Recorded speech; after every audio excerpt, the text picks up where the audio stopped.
हाजी आबिद साहब, रोशन हाफिज साहब, रऊफ प्रधान जी, इरफान बाबू जी, सिदाकत साहब, चौधरी रफीक साहब, अमीन मुकर्रम साहब, बाबा कल्ले जी, जरीफ भट्टे वाले और सबसे अहम तरीन जिन लोगों के नाम रह रहे सभी काबिल इज्जत, काबिल तारीफ और ऐसी ठंड में बैठे हुए सोच के साथ बुजुर्गों, नौजवान दोस्तों और आवाज सुन रही दूर तक मेरी माँ और बहनों, अभी हमारे चचा ने एक दर्द बयान कराई उनके लिए कि बच्चों को पढ़ाओ। इन्होंने दर्द बयान किया। मैं आपको कुरान का हवाला दे दूंगा। शादी फर्ज है या सुन्नत? सुन्नत में भी है। किसी का ब्याह ना हो, भगत जी बन जाए, जैसे हमारे जाटो बन जाए, कोई गुनाह नहीं है। नहीं, वो शादी में तेरी हैसियत नहीं है मेल देने की, बच्चे पालने की, मत कर। कोई गुनाह। शादी हो गई, किसी के औलाद ना हो, कोई गुनाह नहीं है। भाई अल्लाह ने दिया दिया, ना दिया ना दिया। लेकिन अब जब साहिब औलाद होता है इंसान, बहुत गौर फिक्र का नुक्ता दे रहा हूं और आपकी तवज्जो का मोहताज हूं कि जब साहिब औलाद होता है, बेशक अल्लाह ने कुरान में वालिदैन का दर्जा अपने बराबर रखा, वालिद को रब कहा, चाचा को भी रब कहा, पालने वाला रब होता है। माँ के पैरों के नीचे जन्नत है, बाप जन्नत का दरवाजा है। अपने बाप का मुस्कुराता हुआ चेहरा देखकर मुस्कुराने वाले पे जन्नत वाजिब हो जाती है। वालिदैन की खिदमत का इतना बड़ा अजर है। लेकिन कुरान कुछ और भी कहता है, आपने बच्चे को तरबियत नहीं दी, जिम्मेदारी नहीं, फर्ज है। बच्चा आपकी तरबियत से महरूम रहकर जिंदगी भर जो भी गुनाह करेगा, तरबियत से महरूम के बाद उसके हर गुनाह की सजा उसके वालिदैन को मिलेगी। इससे कोई नहीं बच सकता। तो ये नहीं, कोई नहीं। आप जो बच्चा तुम्हें तरबियत नहीं दी, तुम्हें रसूलुल्लाह ने ऐसा मुकम्मल दीन तुम्हारे हवाले करके गए, तुम उस रस्सी को थाम लेते, दुनिया में गुमराही का कोई मसला ही नहीं था। तो पीछे खड़े होकर बोलते नहीं ना भाई, सारी लाइट हो जाएगी। अल्लाह के दीन की रस्सी को तुमने छोड़ के अपने बच्चों को नहीं सिखाया। माँ की गोद से बच्चा जब उतरे, कोई जरूरत नहीं उसे किसी जमातों में जाने की। मजबूरी में वाले जाते हैं ना कि नमाज नहीं आती, दीन नहीं आता। माँ की गोद से बच्चा जब स्कूल तक जाए, उसे इतना दीन आना चाहिए कि नमाज रोजा क्या है। इसलिए बेटियों को जरूर पढ़ा देना। पढ़ी लिखी बेटी घर चला देती है, दीन चला देती है। माँ पढ़ी हुई नहीं होगी तो बच्चे को तरबियत नहीं मिलेगी। सबसे पहला घर उसका स्कूल है। इंशाअल्लाह एक लड़कियों का इंटर कॉलेज हर हाल में आप जमीन तैयार रखना। विधायक कोई हो, कैसा हो, हम वादा करके जाएंगे कि आप एक इंटर कॉलेज करछील में गर्ल्स का जरूर बनेगा। लड़कियों का है तो लड़कों का भी बनेगा। लेकिन कोई बच्ची पढ़ने से मां अगर पढ़ गई तो बच्चे जरूर पढ़ा देगी। इंटर कॉलेज भी बनेगा, हॉस्पिटल भी जरूर होना चाहिए। बुनियादी सुविधाओं का हॉस्पिटल भी जरूर इंशाअल्लाह बनवाएंगे, 50 एक बेड का। आप बस जमीनें ढूंढ के रखना कि कहाँ सरकारी है जो हम करा सके। हम प्रायोरिटी में कराने का काम, पहले बजट में कराने का काम करेंगे। और हर बुनियादी वो चीज जिस पे आपका हक है, वो आप तक पहुंचने का काम होगी। लेकिन मेरे भाइयों, बुजुर्गों, नौजवान साथियों, मैं तो 5 मिनट मौजूदा वक्त की अक्कासी करने आया हूं। कौन सुदेश शर्मा, कौन राम आसरे शर्मा, कौन लड़े कौन नहीं, किसकी सरकार है किसकी नहीं, ये बात एक अलग है। कुछ राजनीतिक दल सोचते हैं, कुछ राजनीतिक मिजाज के लोग सोचते हैं, प्रधानों के ग्रुप सोचते हैं कि फला होगा मेरी हिमायत होगी। ये तो एक सिस्टम है, मगर मौजूदा राजनीतिक सिनेरियो में, मौजूदा हालात में जो मौजूदा सरकार है, ये बोलते हैं 20% एक तरफ, 80% एक तरफ। 80% के हर खराब चीज को बताते हैं कि उसके जिम्मेदार तुम हो, इस मुल्क में हर गुनाह के जिम्मेदार तुम हो। ऐसा माहौल क्रिएट कर दिया है, तुम्हारे खाने पे पाबंदी, तुम्हारे बोलने पे पाबंदी, तुम्हारी इबादतों पे पाबंदी, तुम्हारे सोचने पे पाबंदी, हर चीज का फंदा तुम्हारे गले में टाइट किया जा रहा है। एनआरसी के कागज पाकिस्तान बना, हम नहीं गए, हमारे उस्ताद ने कहा कि हम यहीं रहेंगे। हमने नहीं मानी बड़े वाले बैरिस्टर साहब की बात। मोहम्मद अली जिन्ना कहते थे बैरिस्टर साहब से, हमने उनकी बात नहीं मानी। हमारे उस्ताद ने इस सरजमीन में रहना पसंद करा, उलमाओं ने इस सरजमीन में रहना पसंद करा। एक गिलास गर्म पानी करा देना, नमक का साथ। हमारे उस्ताद यहीं रहे। हमने बैरिस्टर साहब की बात नहीं मानी। जब उन बैरिस्टर साहब की बात नहीं मानी, हम हिंदुओं के साथ रहना हमने पसंद किया। तो आज भी हमें मालूम है 80-20 का खेल भाजपा चाहती है। वो चाहती है कि आपको कोना लगा दिया जाए और सबको दिखाए, वो पिटते हुए दिखते रहे। 80% को खुश देखो, कर दिया इलाज मुल्लों का। यही तो सोच है भाजपा की। इसी खेल से तो वो सरकारें बना रहे हैं। मगर मैं मुबारकबाद देता हूँ अखिलेश यादव को, मुबारकबाद देता हूँ जयंत चौधरी को। जब एनआरसी का रजिस्टर घर घर लाने की तैयारी थी, मेरठ में भी कुछ नौजवान जोश में के मुल्क ने अधिकार दिया, हम इसका विरोध करते सड़कों पे आ गए। क्या करता था?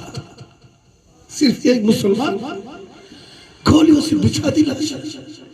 कोई लाश उठाने वाला नहीं, कोई मुकदमा लिखने वाला नहीं। उल्टा हजारों लोगों पे कि तुम आए थे, तुम पे मुकदमा लिखकर उन्हें जेलों का काम कर दिया।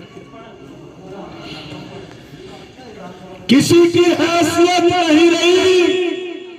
अरे भाई शोर मचा लो, आप बोल लो, इन्हें चुप करिए। कौन बोल रहा पीछे? आप क्या आप कुछ सीरियस बात सुनना पसंद नहीं करते यार?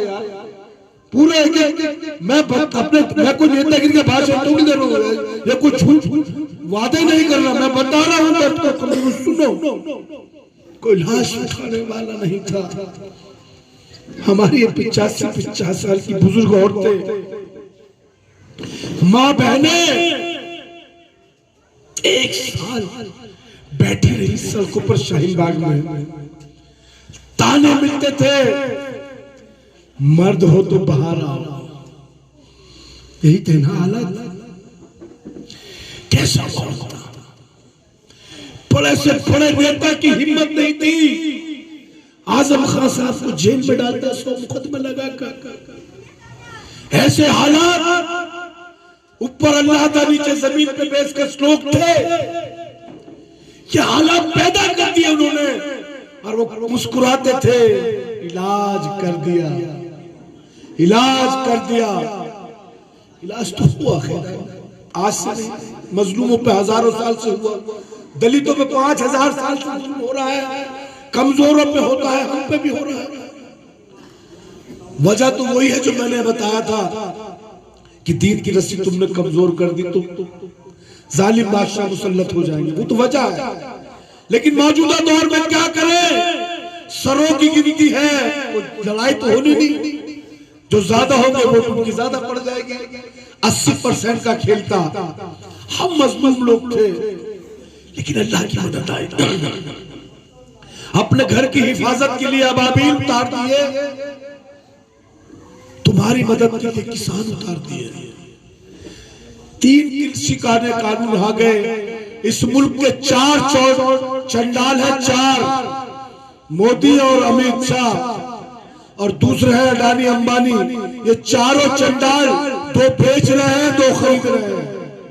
पूरे मुल्क की तकदीर बनाने का काम करते हैं ये लोग, चार लोग। ये चंडाल चौकी है।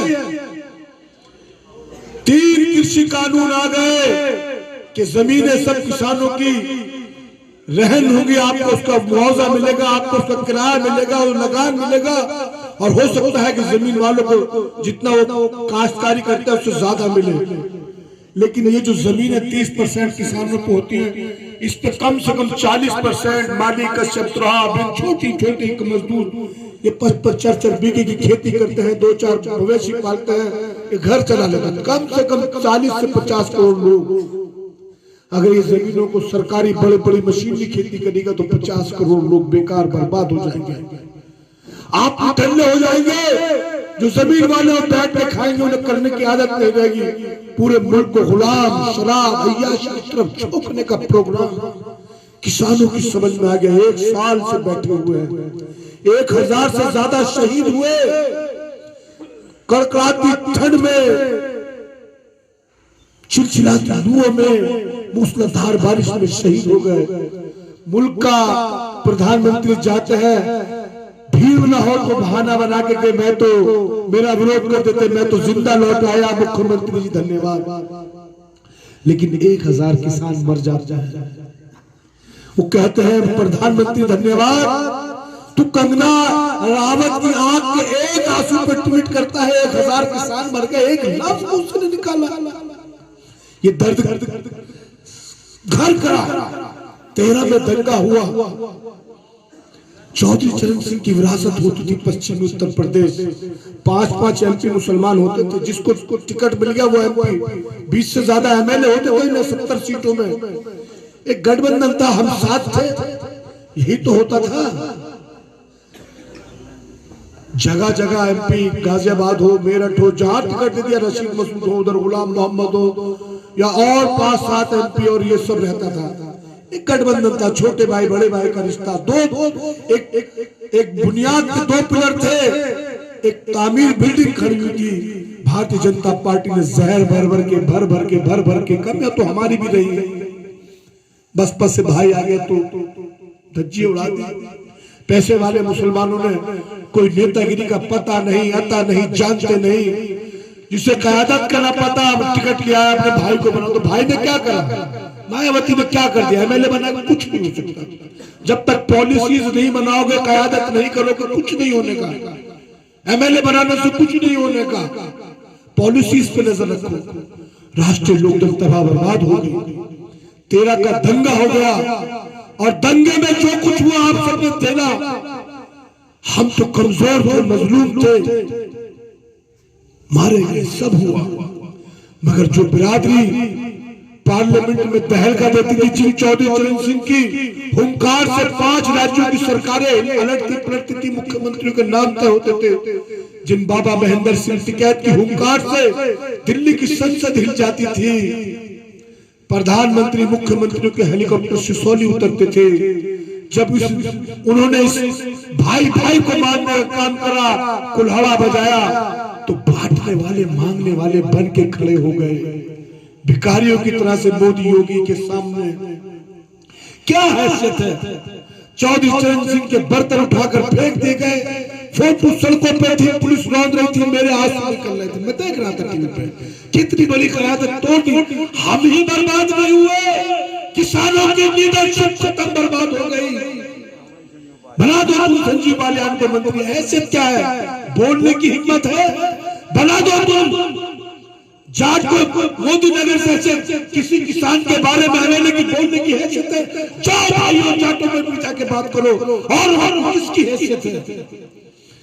बर्बाद कर दिए। हम ही बर्बाद नहीं होते ना। उसके कत्ल पे मैं भी चुप था, मेरे कत्ल पर आप भी चुप हो। मेरे कत्ल पे चुप होने वालों, अगला नंबर आपका है। एनआरसी हमारे खिलाफ आए तो किसी भी उनके खिलाफ भी आ गया। अकेले नहीं थे।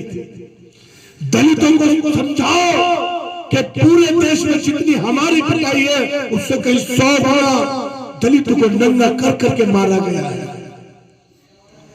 दलित बेटी के बलात्कार करके हाथरस में नाबालिग बच्चे को रात को पेट्रोल डालकर पुलिस आग लगा दी। किसानों का बेटा जैन चौधरी चाहता है कि ऐसा ना करो। पुलिस लाठी मारती रही, जैन चौधरी की पीठ लाल होती हुई लहू लुहान करती, लेकिन उन्होंने कहा नहीं, मैं किसानों की मुसलमानों की बात जरूर करूंगा। ये हुआ या नहीं हुआ? भारतीय जनता पार्टी के केंद्रीय मंत्री ने किसानों को रोक डाला। आग है पूरी, आप नहीं, अकेले आप नहीं हो इस वक्त। 80-20 का खेल, 69,000 नौकरियां, जो नौकरियां पिछड़ों का हक था तो मजलूम है ही। अब 69,000 नौकरियों में बिंद कश्यप, माली, तुराहा, नाई, तेली, तमोली, सैनी, ये जो धर्म की अफीम चाट कर रहे थे, सब सभा बर्बाद कर दिए। हमारे राष्ट्रीय नेतृत्व अखिलेश यादव जी ने 80-20 वालों को तो मुल्ला जी अब्बा जान कर रहे थे, लेकिन अब उन्होंने स्वामी प्रसाद मौर्य, ओम प्रकाश राजभर, दारा सिंह चौहान, राजपाल सैनी, धर्म सिंह सैनी, ये जो निकाले जगह जगह से पिछड़ों का, सब भारतीय जनता पार्टी की इमारत तरका दी। किसान अलग कर दिए। खाली पेट नंगे पांव कैसे पहुंचा अपने पांव? हजारों किलोमीटर तपती हुई लुओं में लोग गए, पैर की छालों से सड़क लाल हो गई। जगह जगह भाजपा के रथ घूम रहे, उससे कोई मदद को नहीं आया। 50-50 हजार रुपए का ऑक्सीजन का सिलेंडर इसी एनसीआर में बिका ना। भाजपा के लोग उस पे था। कारोबार कौन करते हैं सिलेंडर का? भाजपा के लोग करते हैं। अस्पतालों के मालिक कौन है? भाजपा के लोग हैं। 1-1 लाख रुपए का बेड दिया, मजदूर निकाल दिए, लोग मर रहे थे, लोग मर रहे तो 1 लाख रुपए का बेड 1 लाख का मिलेगा, मजदूर उठा ले 550 लिटा दिया। कुत्ते में नौची है लाशें उठाने वाला नसीब न था।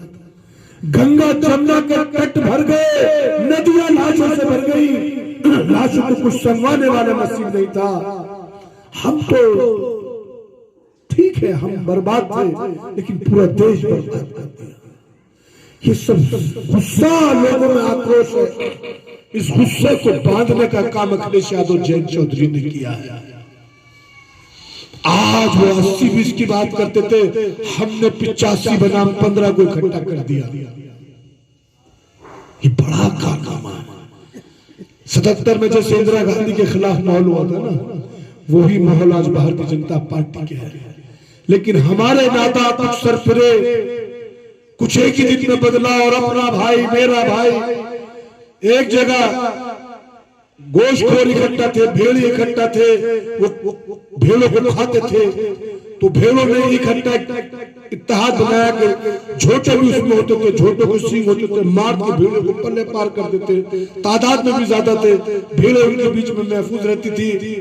चौधराहट में भेड़ झोटों की थी। अब भेड़ियों ने आए कान में कहा कि भेड़ों अपनी क़यादत करो, तुम इन्हें क्यों नेता मानो, तुम अपना करो तो मैं भी अलग कर दो, अलग हो जाओ इनसे। और बरगला के उन्हें अलग कर दिया झोटों से। अब जब झोटों से भेड़े अलग हो गए तो भेड़ियों का एहसास हो गया। मेरी बात समझ रहे हो ना क्या कहना चाह रहा हूं? तो आपको अलग अलग करने की कोशिश तेलंगाना से आता है। गोली काट के कुछ चली, गोली तो सीधी चलनी चाहिए थी। Z+ मिल गई। आजम खान पे 100 मुकदमे, 2 साल से जेल में, आप पे 157 में, 151 में। किसे बेवकूफ बना रहे हो? कौम कौम करके हमें झुंड से क्यों अलग कर रहे हो आप? या तो तय हो कि आज 20% का हिस्सा मिल जाएगा, या जैसे चैन से सुकून से रहने दो ना हमें। क्यों कयादत करके आपने बिहार बर्बाद कर दिया? कयादत करके कर दिया ना। फिलिप मलिक थोड़े से गुमराह कर दिए। जो गुमराह होते हैं, जो गफलत में होते हैं, कुरान में सूरह मरियम की आयत उठा कर देख लेना, अल्लाह ने गाफिलीन का ठिकाना वहां भी जहन्नम को बनाया है। अगर गफलत खा जाओगे तो यहाँ भी बर्बाद हो गए अल्लाह के हामी में, क्योंकि गफलत में आदमी को पता नहीं होता क्या कर रहा है। इसलिए अपनी नजर खोल कर रखो, वक्त के हालात में पहचानो। एक कुरान की आयत है, या अय्युहल्लज़ीना आमनू वत्तकू मा कुनू मास सादिकीन, ऐ ईमान वालो तक़वा इख्तियार करो और सच्चों के साथ रहो। सादिकीन मुझे ईमानदारी से बता देना, एनआरसी हो, 370 हो, मायावती कहां खड़ी हुई थी? तुम्हें कट्टर बता के कहां खड़ी हुई थी? मायावती सच्ची है या चैन चौधरी और अखिलेश सच्चा? बताओ कौन है? क्या हुक्म है कुरान का कि सच्चों के साथ रहो? वक्त के हालात में देखो कौन सच्चा है, कौन तुम्हारी मदद करेगा, किसकी पॉलिसी हमें भलेगा जो कुछ आएगा। लेकिन एक बार तो हमें हॉस्पिटल चाहिए, सड़क चाहिए, हमें ऐसा तो चाहिए कि निजाम कि हम अपना खुद करके भी खा लें। अखिलेश की सरकार थी हर चीज में 20%, ऐसा नहीं है, सब मिलती थी, लैपटॉप भी मिलते थे, पेंशन भी मिलती थी, सड़कें भी बनती थी। नहीं बन पाए, सिवाल में 11 इंटर कॉलेज और डिग्री कॉलेज बने हैं सिवाल खास में। शाहिद मंजूर साहब ने हमने 20-22 बनवाए, अल्लाह फिर यहाँ पे भी बनवाएगा। लेकिन मैं जो जहन बनाने आया हूँ इसलिए आया हूँ, सोच एक फुट हम पे कोई और इख्तियार नहीं है। आज इन पार्टियों ने, सेकुलर पार्टियों ने एक माहौल क्रिएट कर दिया है। खाली आप वो तो चाहते हैं दाली टोपी वाले को फेस करके आगे और देखो जी मुल्ले कूद रहे हैं। बिल्कुल नहीं, जो हमारे और लोग हैं वो जाए और बिरादरी में जाए। आपके यहाँ कश्यप भी होगा और जाति उनसे पूछो तुम्हें नौकरियां मिली? भाई हम तो तबल, तुम्हें क्या मिल गया? धर्म की चास्ती में तुम्हें क्या मिल गया? जो 15% लोग समझाओ कि हालात ये है और इस गोल को मजबूत करो, इंशाअल्लाह। ये कोरोना की 2 डोज दे रहे हैं, 2 टीके लगवा लो, ठीक हो जाओ। आपको भी 2 ही देनी है, एक 10 फरवरी को देनी, एक 2024 में देनी। ये बीमारी खत्म ही हो जाएगी। मेरी समझ लो ना, इसलिए ना तालियां बजाया करो, ना जोश मारा करो, होश में रहकर मुट्ठियां बांध के नौजवान काम पे ध्यान दोगे। हमें करना क्या है? अपना अहद देखो, करना क्या है? सिर्फ निशाना टारगेट से कहते ना, मछली की आंख पर नजर होती है वही मानना। कुछ नहीं है, पूछ क्या है, मतलब मैंने आंख देखनी है। हमें देखनी है वो बीमारी जिसको टीका लगाना है। सुदेश शर्मा कौन है? ना डरे, बीमारी चली जाएगी तो हम कर लेंगे, फाड़ देंगे सुदेश शर्मा कपड़े में, क्यों नहीं करेगा? जबरदस्ती नहीं कर लेंगे, है भी उसी होल का। लेकिन 1000 से ज्यादा ब्राह्मणों की हत्या कराई इसने, योगी ने। ब्राह्मण नाराज है, उस बात को, उनके दर्द को, उनकी टीस को सहराओ, उन्हें बताओ कि ये तुम्हारे साथ हुआ है। भाई किसी की तकलीफ बताओगे ना, तुम्हें पीटता हुआ देख के वो खुश कर रहा, तुमको हम तो पीट रहे, तेरा क्या हो तू बता। तेरा पिछौड़ा क्यों समझाओ, तू भी तो बता। चल मैं तो कुछ बता, तू क्यों पिट रहा है? तो ये सारी चीजें हैं।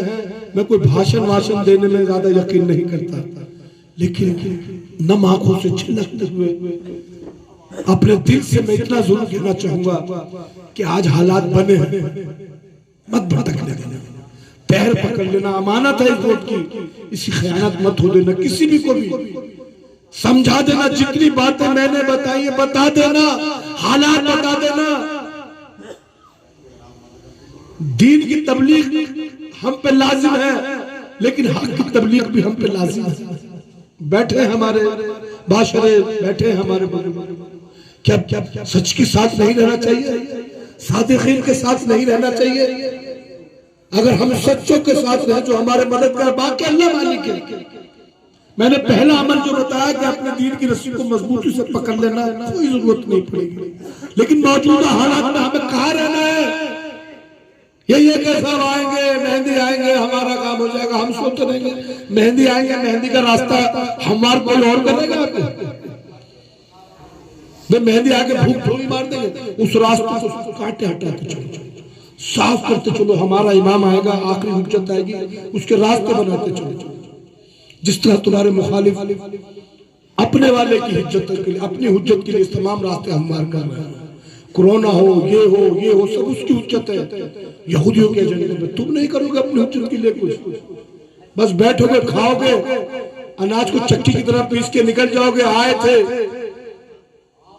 चले गए, वही है ना कि लाई हयात आए, कज़ा ले चली चले, ना अपनी खुशी आए ना अपनी खुशी चले। ये शायर का कलाम है, लेकिन अल्लाह ने इस अशरफुल मखलूकात को क्यों बनाया है, इसका तसव्वुर क्यों किया, क्या वजह रही?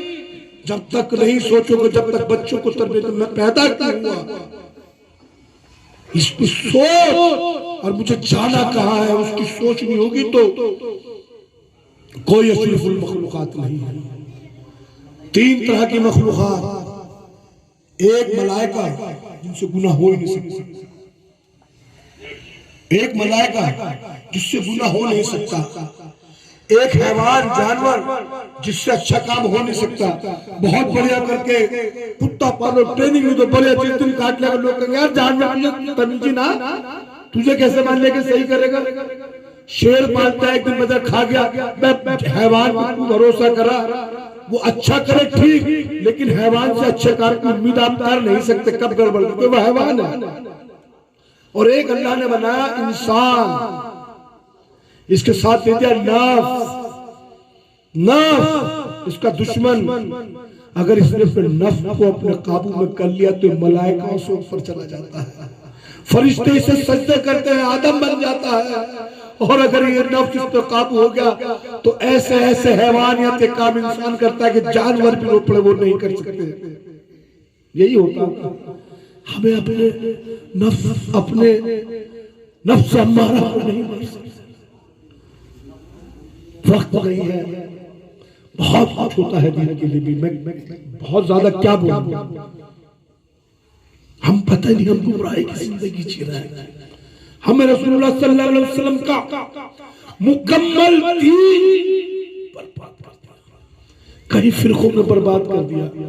अल्लाह के दीन को मुल्ला का दीन बना कर दिया। ये बरेलवी है, ये देवबंदी है, ये शिया है, ये फला है, ये अहले हदीस है, ये यहाँ कर ले, ये वहां कर ले। असल चीज से हटा के कव्वो का गोश्त हलाल है या नहीं है, यहाँ करेंगे तो ये सही है नहीं है, फला करे। बेसिक क्यों पैदा होगा और मर के कहा जाएगा, इसके इर्द गिर्द ये सिरात मुस्तकीम में इधर जाना इधर कहा जा, बहस हो रही। एक फिरका दूसरे फिर को काफिर बता के मारा, अल्लाह ईमान में ला रहा, वो काफिर बताइए, वो बर्बाद कर दिया। ये जब होगा जब इल्म की कमी होगी। आप इल्म हासिल कर लेना, उसके लिए चीन जाना अपना। इल्म का मतलब जानकारी है। ये गिलास में पानी है, ये जहर है, ये शराब है या पानी है, ये आरो है या इसमें कोई और ज्यादा है। मुझे इसका जितना इल्म होगा मैं अपनी सेहत के लिए उतना बेहतर इस्तेमाल करूंगा। इल्म किसी जबान या आयत तो में नहीं मिलता, इल्म हर जगह से हासिल होता है।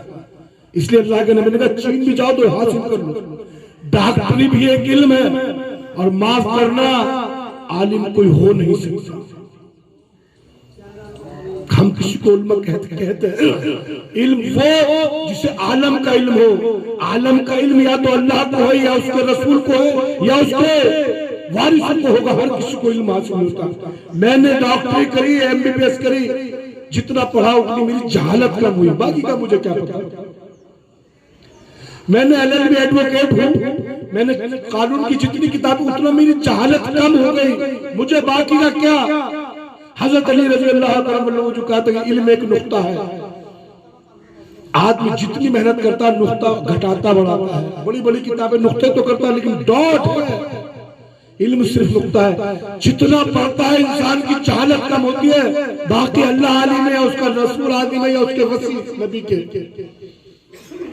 तो इल्म के लिए भाई 2 किताबें पढ़ी, वो आलिम ने ये कह दिया तुम ये नहीं कर सकते, आलिमों से पूछो। नहीं, आम आदमी पे इतना इल्म जरूरी है, इतनी जहालत उसकी कम जरूरी है कि उसे अच्छा पूरा पता हो, मौजूदा वक्त की अक्कासी कर सके।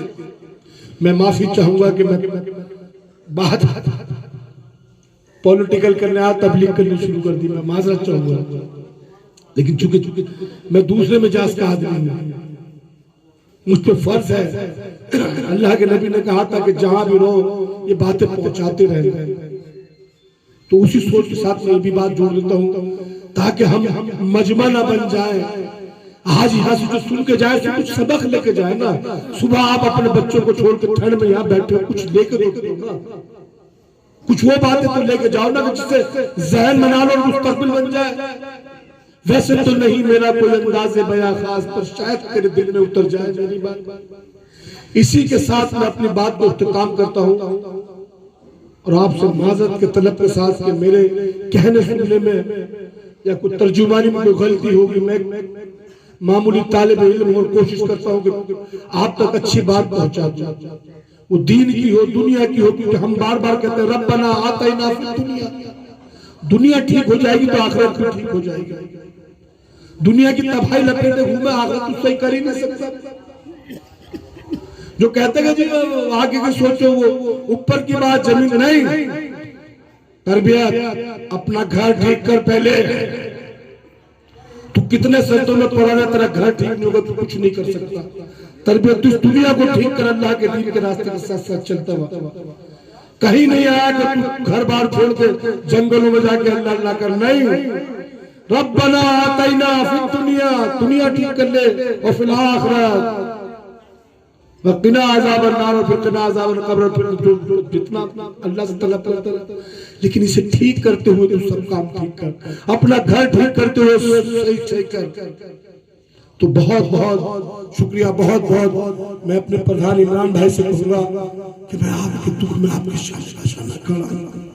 ये इंटर कॉलेज लोगों ने जब भी मुझे याद किया, जब भी जैसे भी जिसका मसला हुआ, थाने का हो, पुलिस का हो, तहसील का हो, ये इमरान भाई मैं मुखलिस हूं, मेरी सोच मुखलिस है, मेरी जिंदगी इसी काम के लिए मैंने सर्व कर रखी है। बस मैं अपनी बात को ही इख्तिताम करता हूं। अल्लाह हाफ़िज़।